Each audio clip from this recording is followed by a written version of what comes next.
ये क्वेश्चन दिसंबर 2014 में है, पार्ट सी में ये पूछा गया है। क्वेश्चन है a solid consisting of only X atoms has a close packed structure with X X distance of 160 picometre. Assuming it to be a closed packed structure of hard spheres with radius equal to half of the XX bond length, the number of atoms in 1 centimeter cube would be। देखो अब ये क्या रहा है कि एक कोई solid है जिसमें सिर्फ एक्स एटम है और वो एक क्लोज पैक्ड स्ट्रक्चर बना है। क्लोज पैक्ड कहते हैं एफसीसी को, ठीक है, सीसीपी कह लो या एफसीसी कह लो, फेस सेंटर वाले को, दोनों एक ही होता है।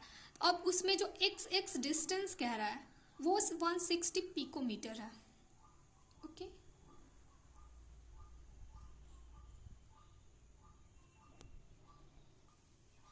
अब देखो यहाँ पर ना ये चीज़ समझने की ज़रूरत है।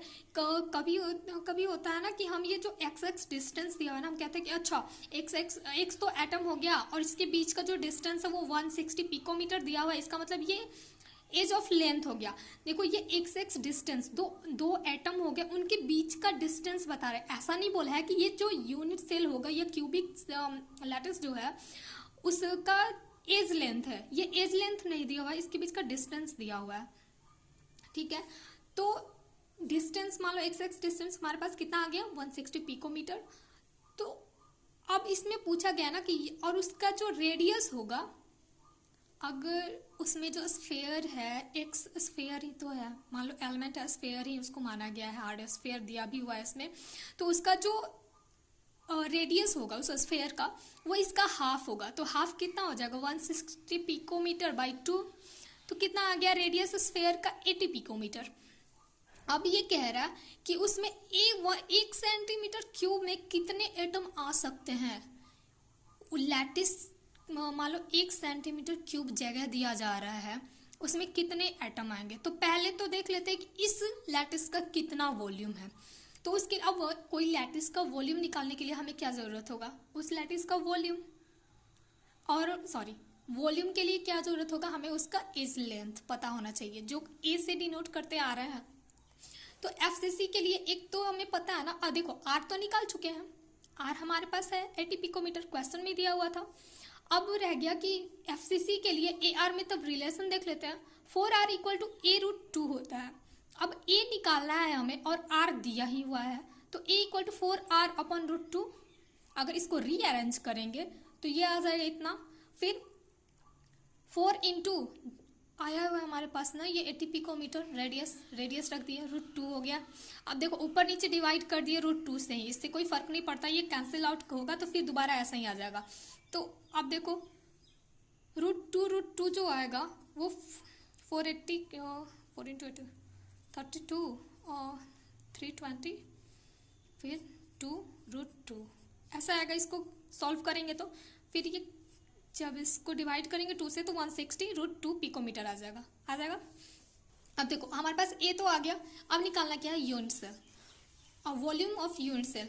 वॉल्यूम निकालने के लिए ए क्यूब कर देते हैं, ए हमारे पास आ ही गया है, तो 160/2 का होल क्यूब, पिकोमीटर का होल क्यूब। अब देखो पिकोमीटर से हम सेंटीमीटर में क्यों कन्वर्ट कर रहे हैं, क्योंकि आंसर देखो क्या हमें पूछ रहा है, 1 सेंटीमीटर क्यूब में पूछ रहा है। और हमारे पास जो ये वॉल्यूम अगर चेंज नहीं करेंगे इसका यूनिट, तो हमारा जो वॉल्यूम आएगा वो पिकोमीटर में आएगा, लेकिन हमें जवाब किस में देना, सेंटीमीटर में। तो इस वजह से हमें ज़रूरत है यहाँ पर पिकोमीटर को सेंटीमीटर में कन्वर्ट करने की।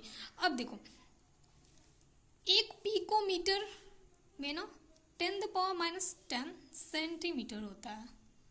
ओके, अब देखो तो इसी वजह से यहाँ पर पिकोमीटर से जब सेंटीमीटर हो रहा है कन्वर्ट कर रहा है, तो 10⁻10 से हम इसमें मल्टीप्लाई कर रहे हैं।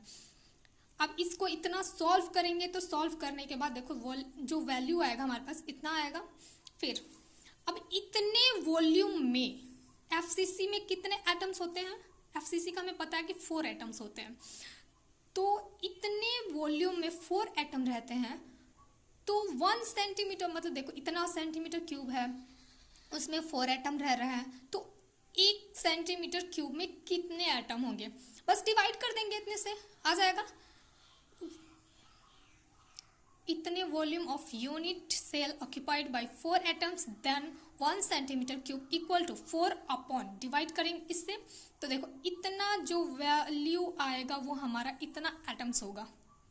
ठीक, अब देखो ऐसे देखने में लग रहा है ना कि इतने में 4 एटम्स रह जा रहे हैं, तो इतने एटम 1 सेंटीमीटर क्यूब में कैसे? एक चीज ध्यान देना, यहाँ पर देखो यहाँ ये नेगेटिव में नहीं दिया हुआ है, एटम्स जो है इतने एटम्स कैसे आ रहे हैं, देखो यहाँ पर जो वॉल्यूम है वो -23 वॉल्यूम दिया हुआ है, मतलब बहुत ही कम वॉल्यूम में है, तो 4 एटम्स रहे, यहाँ तो 1 सेंटीमीटर क्यूब क्या दिया है, तो ये वॉल्यूम जो, अगर अब तो समझ में आ गया होगा कि मैं क्या कह रही हूँ, ये जो वॉल्यूम है ये बहुत ही कम है रिस्पेक्ट टू 1 सेंटीमीटर क्यूब। ठीक है, तो इस वजह से इसमें इतने एटम्स रहेंगे 1 सेंटीमीटर क्यूब में। तो ऑप्शन देख लेते हैं हमारा कौन सा सही हो रहा है, ऑप्शन नंबर बी 3.45 × 10⁻23, तो ऑप्शन नंबर बी करेक्ट।